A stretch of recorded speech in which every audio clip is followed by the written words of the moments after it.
What would you say is the best sci-fi movie ever made? The Empire Strikes Back, Blade Runner, 2001: A Space Odyssey, Alien, Star Trek: Wrath of Khan, Matrix, Total Recall, or even The Adventures of Pluto Nash? Oh no, I don't like that. That makes me look like a big doofus, doesn't it, honey? Well, those are all well and good, and some of the best genre-defining films, obviously not Pluto Nash. But what if I told you there was a movie that defied the genre in every way? One that has stood the test of time and transcended the genre. The film I'm talking about is Luc Besson's 1997 classic, The Fifth Element. So let's hail a cab, win a contest of Lost in Paradise, and save the universe as we find out what the happened to this movie. Luc Besson conceived the concept when he was just a teenager. He was inspired by French science fiction comics, particularly Valerian and Laureline, a project he would tackle later on. But let's not get ahead of ourselves. While writing, he envisioned that the story would be set in the year 2300 and would be about a nobody who wins a trip to the Club Med resort on Floston Paradise in the Angel constellation. This nobody then meets Lilu, who had the beauty of youth despite being over 2,000 years old. During the 1980s, he would develop the script even more, and in 1991, he had put together a 400-page script. He also was honing his craft, creating a documentary film entitled Atlantis, which is a film all about the nature and beauty of the ocean. Luc met with Patrice Ledoux and Nicolas Seydoux from Gaumont, a French film company, to discuss production for The Fifth Element. He even sought after French comic creators Jean Giraud and Jean-Claude Mézières for the film's production design. Their comics were the inspiration that he would need for his overall design for the sci-fi opus. Mézières would design a Valerian comic entitled The Circles of Power, which had a character who drives a flying taxicab around a congested metropolis on an alien planet. Luc was shown this and then fleshed out the concept for Corbin Dallas and his background. You have 5 points left on your license. Thank you for reminding me.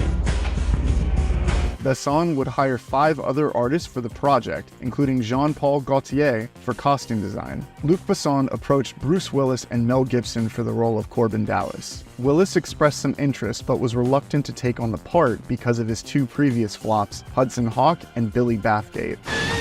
Bunny! Bubba! Gibson would turn down the role. More heartache would come when film companies said no to taking on the film's $100 million budget. In December of 1992, production halted and the team disbanded. You are fired! Oh, I'm sorry. At least I won lunch. Good philosophy. In 1994, Besson moved on to his first commercially successful film, Léon the Professional. He comes to town every Tuesday. Are you free Tuesday? Yeah, I'm free Tuesday. The film takes place in New York City and is about a hitman who befriends a 13-year-old girl after her family is murdered by corrupt officers. The film stars Jean Reno, Natalie Portman, and Gary Oldman. Some even say, myself included, that it's Gary Oldman's best role and would cement him as one of the best actors of all time. Bring me everyone. What do you mean everyone? The film would gross over $45 million worldwide on a $16 million budget. During this successful time, Luc kept working on the script for The Fifth Element and not wanting to give up on his vision. He would reduce the film's budget to $90 million and went to Columbia Pictures, who had a hand in financing Léon. They would agree to finance the film. Luc Besson was going to go for a lesser-known actor to play the role of Corbin Dallas. One day, Besson was in Barry Josephson's office and was talking to Bruce Willis regarding another film that he was set to star in. Besson asked to speak to Willis to just say hello, and said that The Fifth Element was moving forward with a less expensive actor. Bruce said, quote, "If I like the film, we can always come to an arrangement," end quote. Willis would then read the script and accept the role. I'll take the mission. Production for The Fifth Element would begin in August 1995. Besson and crew traveled to various places for casting, including Paris, London, and Rome. Gary Oldman would be hired as Jean-Baptiste Zorg, the head of a major corporation and supplier of various weapons and devices. You're a monster, Zorg. I know. Chris Tucker, Ian Holm, Luke Perry, Brian James, Tommy Tiny Lister Jr., and Tricky from Massive Attack were also cast in the film. I need to talk to someone. I don't believe this! This is not an exercise. This is a police patrol. Hey, I'm sorry. When it came time to hire Lilu, Besson would pick Mila Jovovich after seeing 200 to 300 applicants in person. Besson would go on to create a fake language entitled the Divine Language that Mila had to learn. The two would then have conversations and write letters to each other in this language to help her better understand the role that she was taking on. Chris Tucker's character, Ruby Rod, was originally given to Prince. Unfortunately, Prince couldn't take on the part because he couldn't schedule filming around his touring dates. Both Chris Tucker and Jamie Foxx were each considered for the role, but Besson felt that Tucker's smaller body suited the character much better. Even though I'm looking at this through biased eyes, I can't see anyone else as Ruby Rod, or would even give the same energetically manic performance the way Chris does. What was that? It was bad. It had nothing, no fire, no energy, no nothing. You know I have a shoulder in here, you know? And it must pop, pop, pop! As a lover of his homeland, Besson wanted to film the massive production in France. Unfortunately, he couldn't find any suitable facilities, so he would move the production to London. Filming would take place at Pinewood Studios on 7 sound stages. Construction for these sets began in October 1995. The opening and closing scenes that were depicting Egypt were filmed in Mauritania, and Plava Laguna's opera scene was filmed at the Royal Opera House in London. Filming with actors began in January 1996 and was completed 5 months later. When Bruce Willis finished filming around May, Gary Oldman scenes would begin. I am very disappointed! The designs of the New York City skyscrapers came from 1960s apartment designs, as well as futuristic designs from architect Antonio Santillana in the 1910s. Besson demanded that most action would take place in daylight and wanted a brighter, cheerfully crazy look, as opposed to a gloomy, realistic one. On to the costume design. Gaultier would design each of the 900 costumes that were worn by extras on the Floston Paradise ship. These designs were described as intellectually transgressive and were said to challenge sexuality and gender norms. Mila's costume for Lilu, when she's first revived, was inspired by hospital dressing and bandages that provided minimal modesty, but today are considered to be some people's favorite costumes for conventions. I'd like to take a few pictures. The archives. There were 3 different teams who would handle 3 different types of effects on The Fifth Element. Nick Adler would direct mechanical and pyrotechnical effects. Nick Dudman was placed in charge of creature effects, and Mark Stetson was in charge of the visual effects team. Digital Domain would be hired for the visual effects, and several different software was used to achieve the 90s visuals we've come to love today. Some shots in the film use a combination of live action, scale models, CGI, and particle systems. This is all present throughout the New York City scenes, and even though the movie came out in 1997, all of these visual effects still hold up incredibly well to this day. Fun fact, all of the stars in the background were created by poking holes in the sheet of black fabric. My favorite bit of history involving the production of this movie revolves around the New York City buildings. The production team would create scale models for the city. Apartment blocks and skyscrapers were constructed to be 20 feet high in a 1/24th scale. It took a team of 80 workers 5 months to build all the models. The windows of the buildings were cited by the team as one of the most time-consuming tasks, along with details behind the windows including furniture, blinds, and tiny pieces of flat artwork. Of course, virtual sets were built within digital environments to enhance the miniatures and make everything seem all that more real. Look out! Whoa. Because this film takes place in the 23rd century, there would need to be a different form of transportation. Flying cars, boats, and ships were constructed for the movie. Physical models were created, though, to serve as practical references. Majority of the scenes that these vehicles were in, particularly the car chase, relied on visual effects. Mark Stetson utilized a combination of CGI and practical elements so the cars would look photorealistic in camera with the busy metropolis. Blue and green screen technology was used for this as well and allowed the actors to react and interact within the vehicles.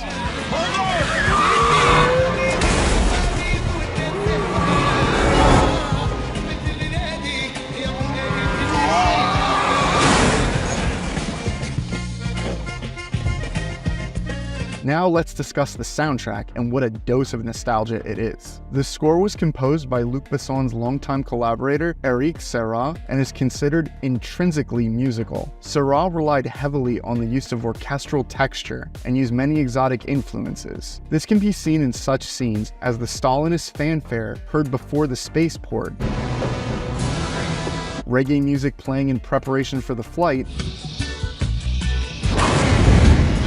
and hula music that is played when the passengers arrive on the Floston Paradise ship.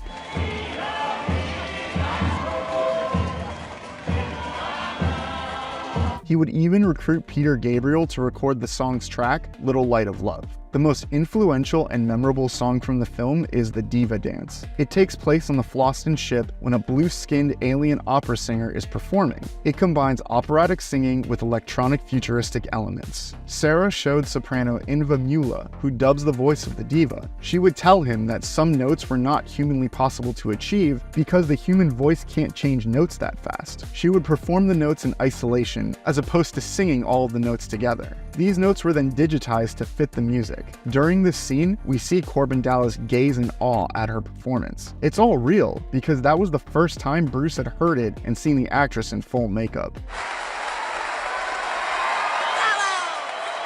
The Fifth Element would make its first premiere on May 7, 1997 as the opening film for the Cannes Film Festival. Gaumont built an area for screening and included a fashion show designed by Gaultier himself, as well as fireworks and a futuristic ballet. The film would open domestically on May 9, 1997, coming in first place, earning $17 million on its opening weekend. It would go on to become a box office success, grossing over $263 million worldwide. 75% of its receipts were from markets outside the US. It would become the most successful film of the French box office in 1997 and would hold the record of the highest grossing French film at the foreign box office for 16 years, until Intouchables was released in 2011. It currently holds a 71% on Rotten Tomatoes, with critics at the time saying it's warm, fun, and boasts some of the most sophisticated production and costume design you've ever seen, while being a campy sci-fi extravaganza. My favorite. Alejandro Jodorowsky and Jean Girard sued Besson after the film was released, claiming that The Fifth Element had plagiarized their comic, The Incal. Girard sued for 13.1 million euros for unfair competition, 9 million euros in damages and interest, and 2 to 5% of the net operating revenues of the film. Jodorowsky sued for 700,000 euros. The case would be dismissed in 2004 on the grounds that only tiny fragments of the comic were used and that Jean had been hired by Besson to work on the film before the allegations were made. Yes! What's wrong with you? Just screaming up! Every 5 minutes there's something, a bomb or something? I'm leaving. The Fifth Element originally released on home video in America on December 10, 1997 to VHS, Laserdisc, and DVD. In 2001, Sony would release the film on its Superbit DVD with superior sound and picture quality compared to its less than stellar original DVD release. If you were to walk into any Bose store in the early 2000s, this movie would always be on display when purchasing a surround sound system for your home entertainment. For superfans like myself, we awaited the day that Sony would release a DVD with extras containing the making of the film. On January 11, 2005, that wait would finally be over. The Fifth Element, the Ultimate Edition DVD. Get ready for Superbit DTS high voltage fun. Bada boom. Big bada boom. Now with over 2 hours of new, never-before-seen extras, including 6 featurettes and more. The Fifth Element. Own the Ultimate Edition DVD. On June 20th, 2006, Sony would then release the first Blu-ray edition of the movie and would be criticized as having poor picture quality and lack of any features. Sony would actually respond to the complaints and, in a rare move, remastered the Blu-ray release on July 17th, 2007. They even offered a replacement exchange program for customers who were unhappy with the original Blu-ray. Since then, Sony has released a Digibook Blu-ray of the movie and a 20th anniversary 4K remaster, which has the best picture quality you could see for the film. So tell me, my man, you happy here? Big wow. Thrill. This film would be nominated for Best Sound Editing at the 70th Academy Awards, but would ultimately lose to Titanic. However, it would win the BAFTA Award for Best Special Visual Effects, and Luc Besson would take home the Lumière's Award for Best Director. Thierry Arbogast, the cinematographer on the film, was awarded the Technical Grand Prize at the 1997 Cannes Film Festival for his work on this film and She's So Lovely. It would also receive 4 Saturn Award nominations for Best Science Fiction Film, Best Costume, Best Special Effects, and Best Supporting Actress.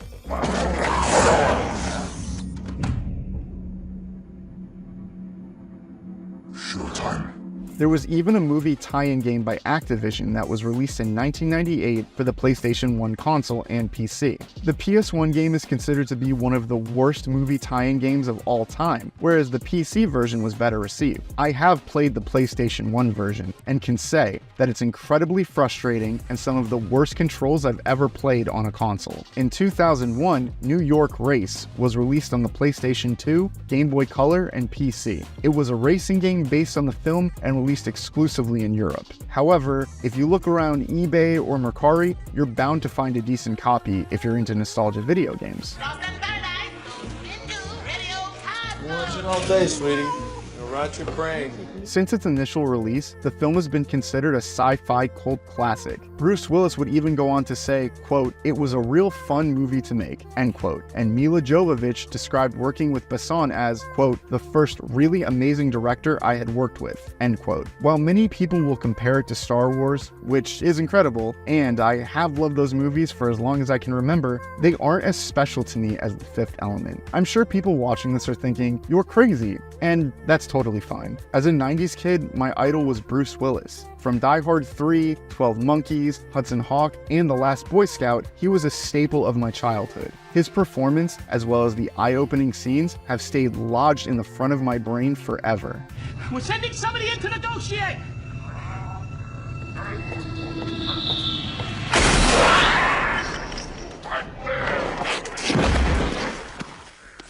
Anybody else want to negotiate?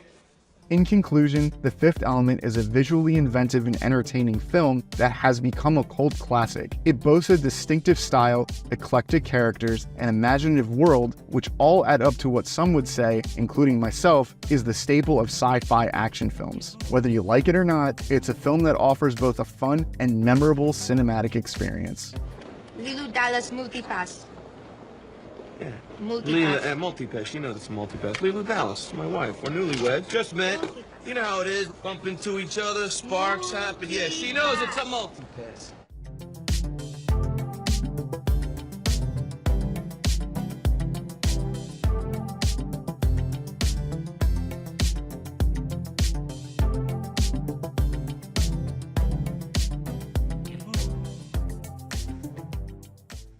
If I asked you to name a film from the early 1990s that featured groundbreaking visual effects that changed the landscape of cinema, you'd probably answer with something like Terminator 2 or Jurassic Park.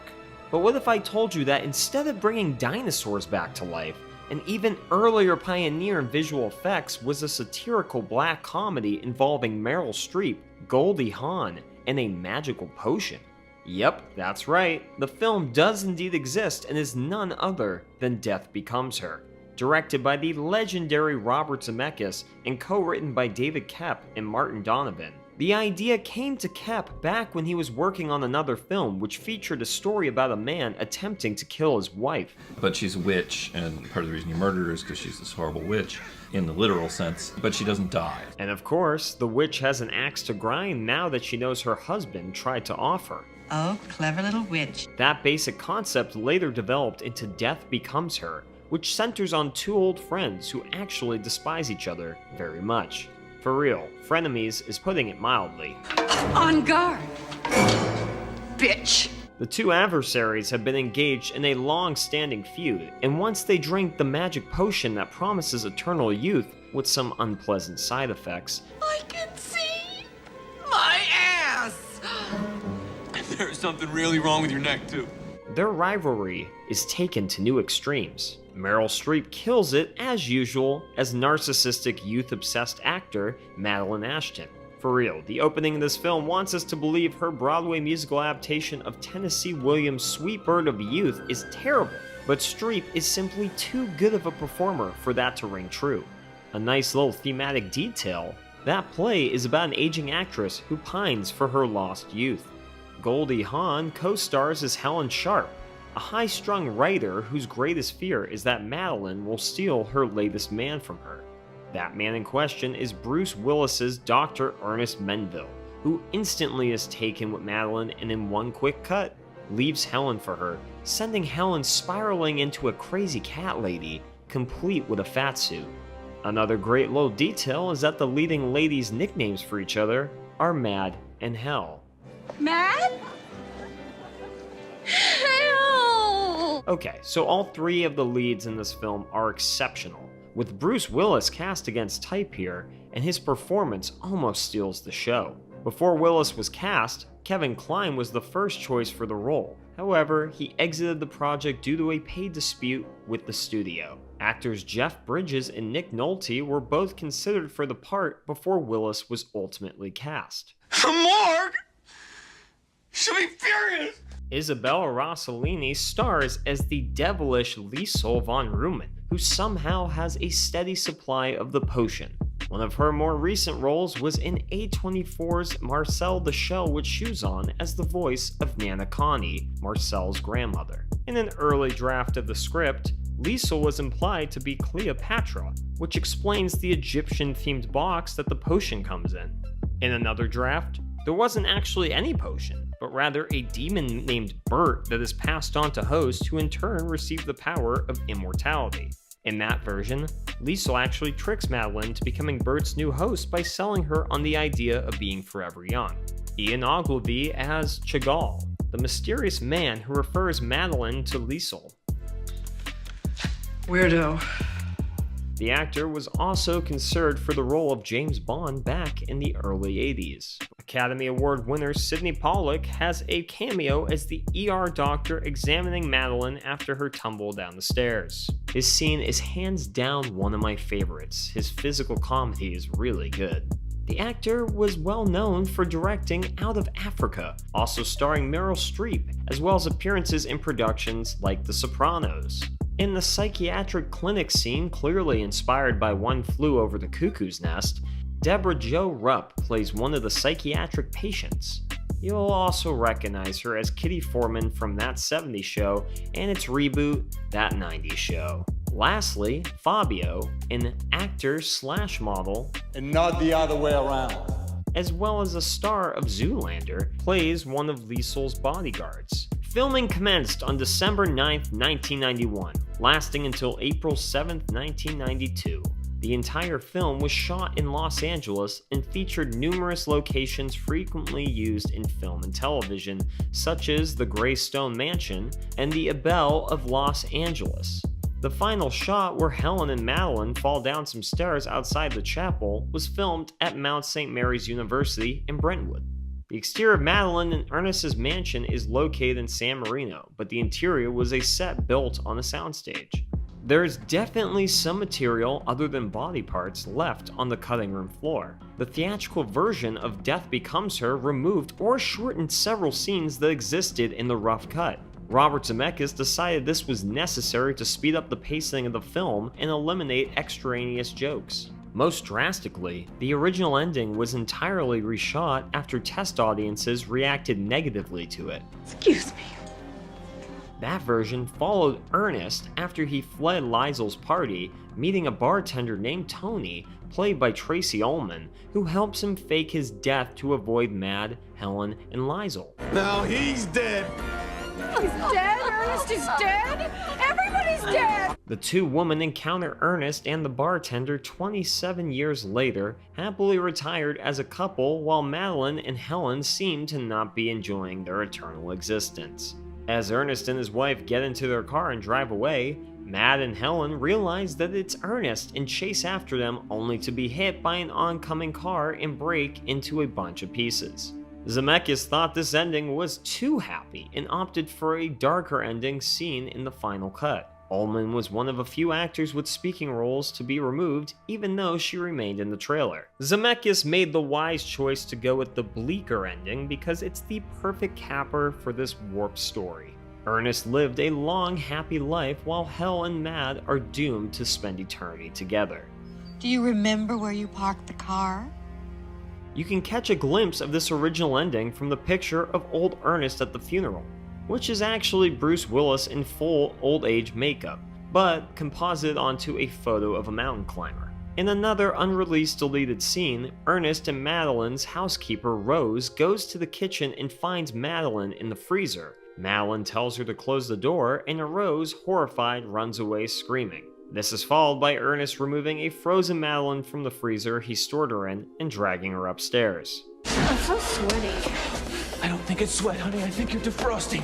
Other scenes that were eliminated were Mad talking to her agent played by Jonathan Silverman, and another with the doctor mistaking Madeline for a corpse and shutting her eyes after she faints in the ER room. None of these scenes have been released fully to the public, but you can still see bits and pieces of these in the original theatrical trailer.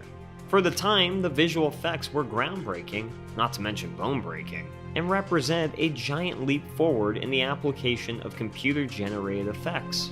This film marked the first time that the texture of human skin was CGI, with the wizards over at Industrial Light and Magic handling the VFX. Here's that exact shot. As for the shot where Madeline's head is dislocated and facing backwards, that involved a combination of Meryl Streep wearing a blue screen hood over her head while walking backward, and prosthetic makeup on Streep to create the effect of a twisted neck. For the effect where Meryl Streep's breasts become higher and firmer after drinking the potion, a pneumatic bra was built, but the results didn't look realistic enough. In order to get the shot, Streep's dresser stood behind her out of sight of the camera and pushed her breasts into position. It's a miracle! It's another miracle! That said, the production had its fair share of mishaps. In the scene where Madeline and Helen are fighting with shovels, Streep accidentally cut Goldie Hawn's face, leaving a faint scar. Streep also admitted that she disliked working on a project that focused so heavily on special effects and vowed never to work on another film like that again. In an interview with Entertainment Weekly, she said it was like being at the dentist. Before the film was fully finished, they were still workshopping the title. Bruce Willis had a couple suggestions himself. I was gonna call it like, It's Death Baby, or My Man Death. Obviously, neither title stuck. Death Becomes Her was released in the summer on July 31st, 1992. It opened the #1 at the box office with $12 million. While receiving mixed reviews from critics, the film was a commercial success, grossing $149 million worldwide against a $55 million budget. While most reviews agree that the performances and innovative special effects are the film's biggest strengths, some didn't really appreciate the satirical elements. Roger Ebert and Gene Siskel both gave Death Becomes Her a thumbs down, noting that while the film had great special effects, it lacked any real substance or character depth. No character depth? I mean, just look at this depth! To each their own, I suppose. Even if they're wrong. I'm gonna get a second page. Doctor! No one can deny that the special effects were cutting edge at the time, and it earned the film the Academy Award for Best Visual Effects, beating out Alien 3 and Batman Returns. These are the moments that make life worth living. The digital advancements on Death Becomes Her would be incorporated into ILM's next project, Jurassic Park, released by Universal only a year later. Speaking of things Jurassic Park borrowed from this film, the line, "Hold on to your butts," was actually something director Robert Zemeckis would say while shooting, so screenwriter David Koepp worked that into the script. 20 years after the film's release, in 2012, there was talk about a possible spin-off on Bravo. Nothing ever developed further than that, though. In December 2017, Kristen Chenoweth was announced to be starring as Madeline Ashton in a Broadway musical adaptation of Death Becomes Her. I'd be lying if I said I didn't want to see her and Idina Menzel as Helen Sharp square off. The film also has acquired a significant cult following, especially in the LGBTQ community. So, if you happen to be watching this in June, happy Pride Month. While the film failed to find an audience during its initial theatrical run, perhaps due to how cutting and cynical it is, its legacy has endured thanks to fans like those in the queer community who continue to put on midnight screenings. The score by Alan Silvestri never fails to impress and hits all of the right melodramatic notes. The gothic production design of Hollywood underscores the Faustian bargain elements, and the pitch-perfect campy performances nail the tone of this film. Now a warning. Now a warning? On top of that, this film includes some of the best visual gags Zemeckis has ever put to celluloid. So unlike Helen and Madeline, this film has aged exceptionally well. Oh yeah, you're all runny. Okay, well, maybe everything except for the fat suit. That's a little too broad for this otherwise sharp satire. Even though its themes are really dark and sinister, I mean, there's a reason Zemeckis immediately went on to helm the feel-good Forrest Gump the very next year. The film is still extremely comical, and once the plot gets going, it almost functions as a live-action cartoon. And we know how much Robert Zemeckis loves his cartoons. I mean, just look at Goldie Hawn in this scene. She's basically the real-life Jessica Rabbit. Ooh, while we're talking about references to previous Zemeckis productions, another one is when Helen mentions drinking the potion on October 26, 1985, which Back to the Future fans will recognize as the date that Marty travels back to 1955. Anywho, the moral of the story may be that pining for eternal youth is a crazy idea, as it's more of a curse than a blessing. And also that it's never too late to change direction in life and start fresh, as evident by the tender eulogy for Ernest. Well, maybe a little too late for Hell and Mad. Blah, blah, blah, blah, blah.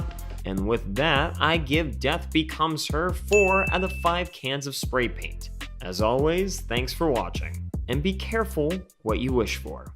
Okay, what's this you're talking about with your neck? Well, What's the problem with your neck, hurts sir? when I kind of turn it, you know. Maybe you just did. Oh! Okay. Right, I see. Gotcha. As a rising filmmaker with a smash debut, there's always that fear of the sophomore slump. Even those with some of the finest debuts on record, Dennis Hopper, George Romero, Richard Kelly, have all suffered it. The pressure was on for Quentin Tarantino after Reservoir Dogs, a Sundance sensation that launched the cinema of cool and helped usher in a new era of indie movies. So what did QT accomplish with his sophomore effort? Nothing too over the top, just writing and directing one of the most groundbreaking independent films in movie history, changing the industry perception on low-budget movies, and solidifying himself as one of the most unique voices in the field. So light up a red apple, unwrap a big kahuna burger, and bring out the gimp as we find out what the f*** happened to this movie.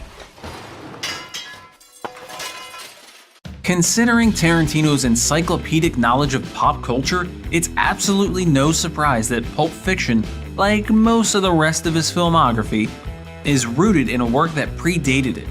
For what could become his second feature, QT took inspiration from Mario Bava's anthology horror Black Sabbath, in addition to Western detective adventure publication Black Mask, the style of which, a pulp magazine, lent the film's title. He would split the writing, which began in the early 90s, with fellow Video Archives buddy Roger Avary. Tarantino's portion would become Reservoir Dogs, while Avery's, titled Pandemonium Reigns, ended up as the backbone of Butch's sequence later on in Pulp.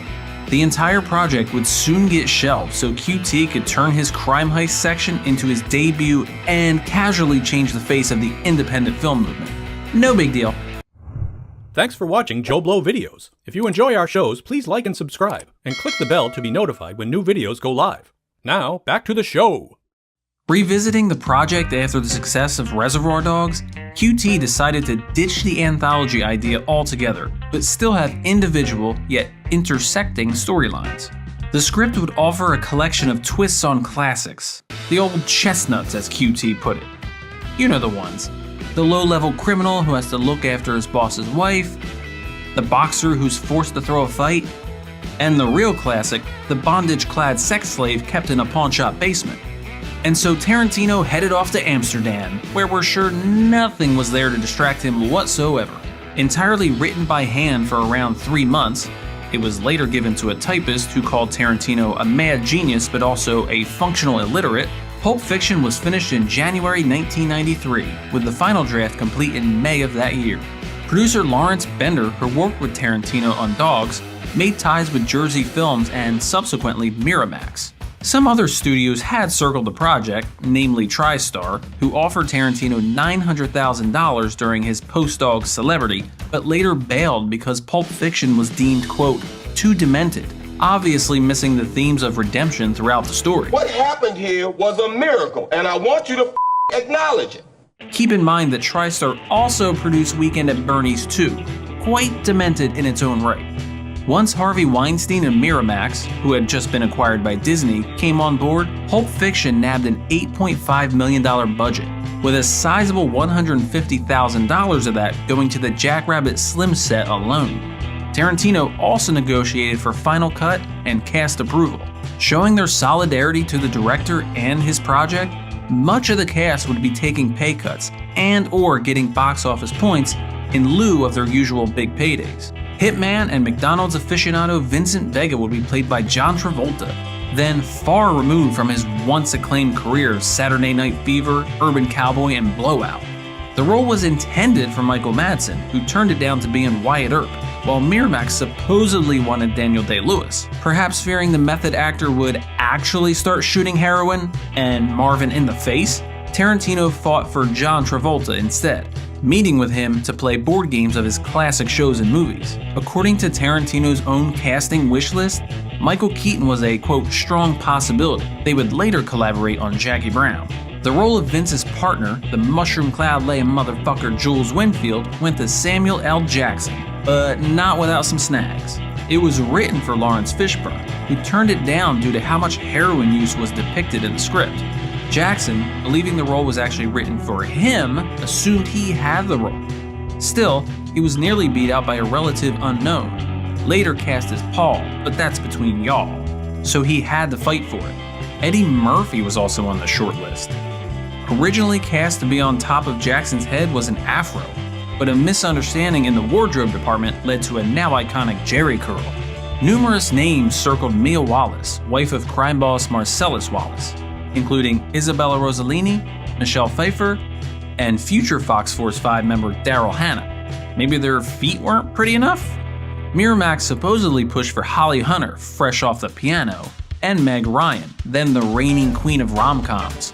It would go to Uma Thurman in her debut as Tarantino's muse. Playing double-crossing motorcycle, chopper-stealing boxer Butch Coolidge would be Bruce Willis, who got the role after Matt Dillon took too long to say yes. The casting of Willis, who actually wanted to play Vincent Vega, made the project legit, according to Tarantino.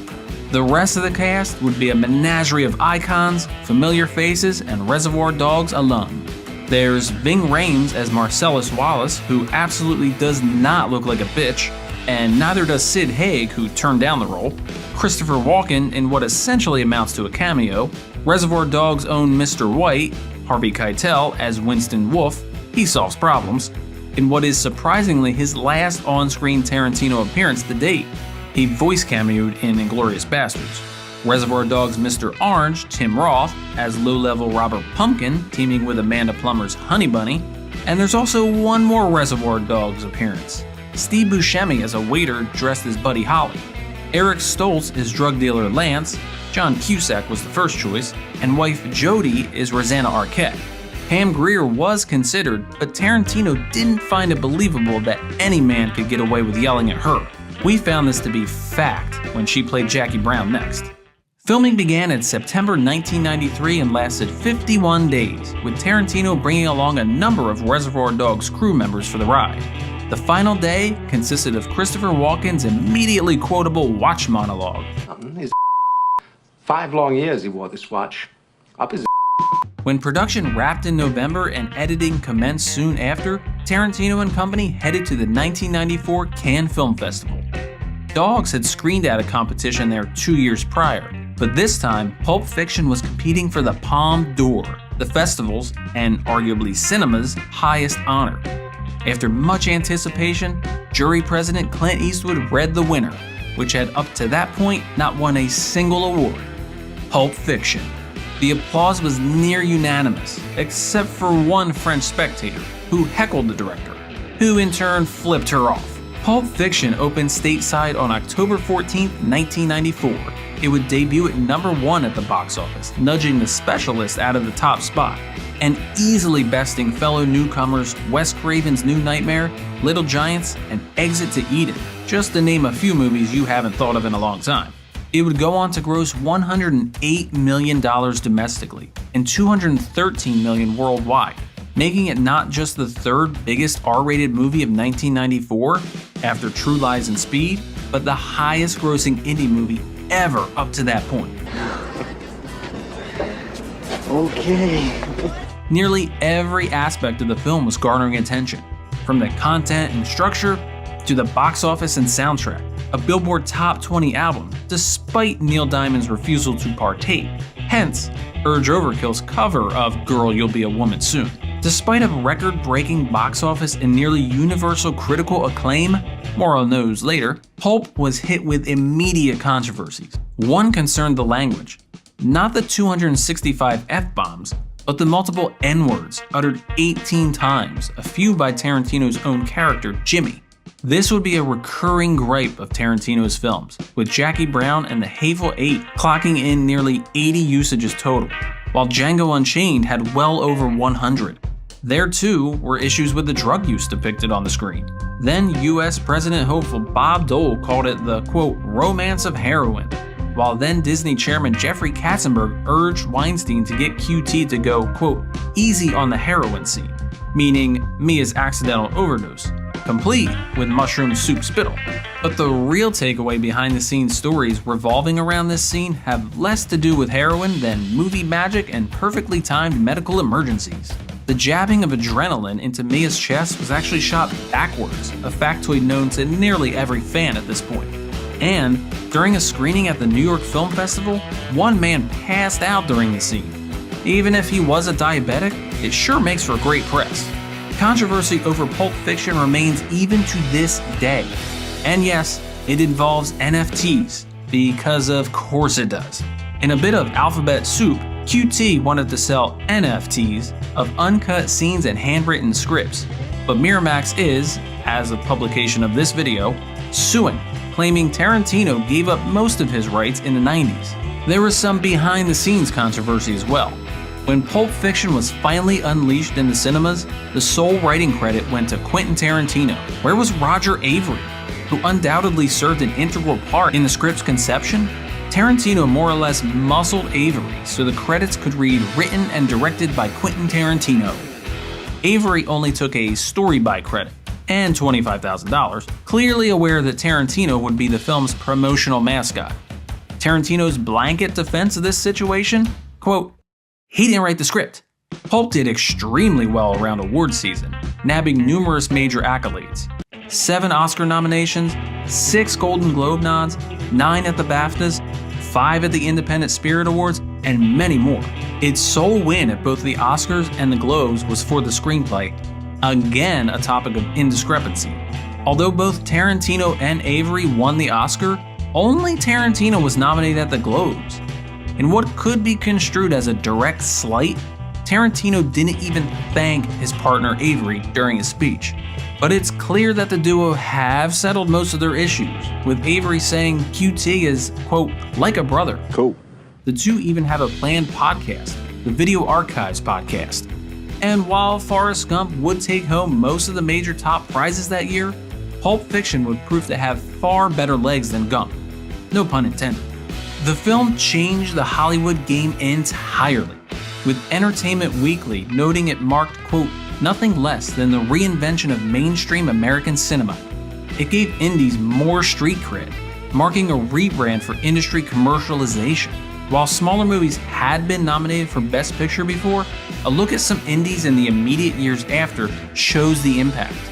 1995's Il Postino had just a $3 million budget. 1996's Shine had a $6 million budget, while 97's The Full Monty just $3.5 million. It also continued Miramax's then unprecedented run of Best Picture nominations. Thanks to Pulp, it was cool for an indie flick to make it to the red carpet. And really, one can make a direct link from Pulp Fiction to at least the mid-2000s, when fellow Independent Spirit Award winners like Lost in Translation, Sideways, and Brokeback Mountain were raking in Oscar nominations. Today, it's not uncommon to have multiple on the ballot.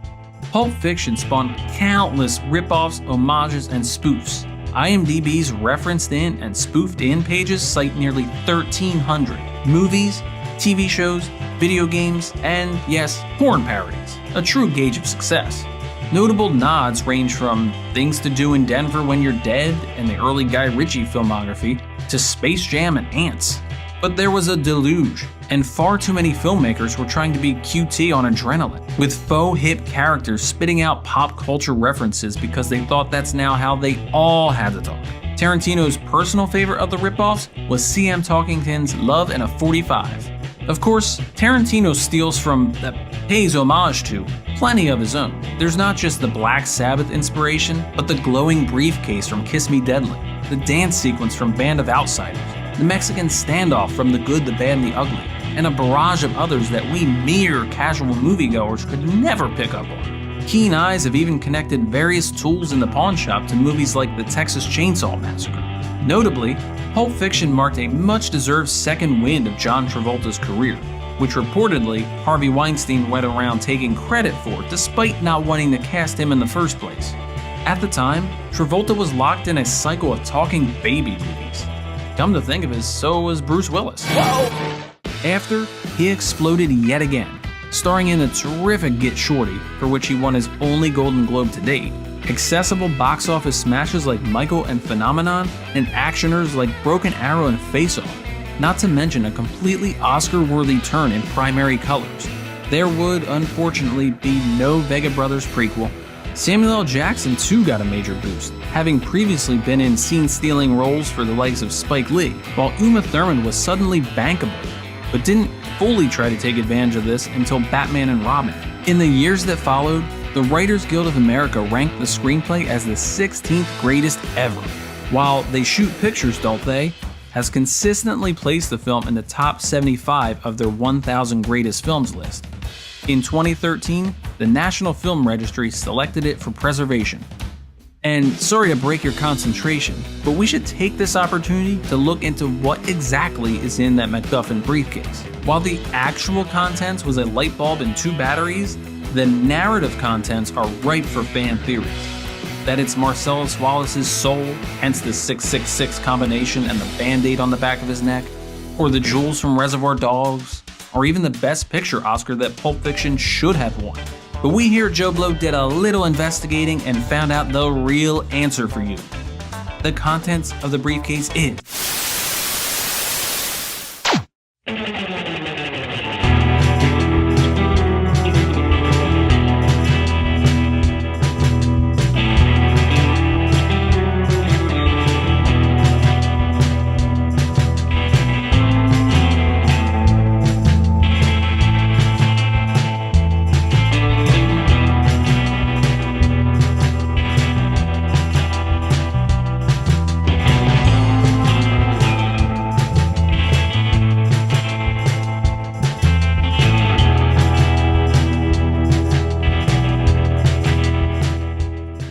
Thank you for clicking on our video, everybody. If you like what you saw here, please make sure you like the video and subscribe and share with your friends who like this sort of content. JoBlo was created by movie fans for movie fans, and we appreciate your support.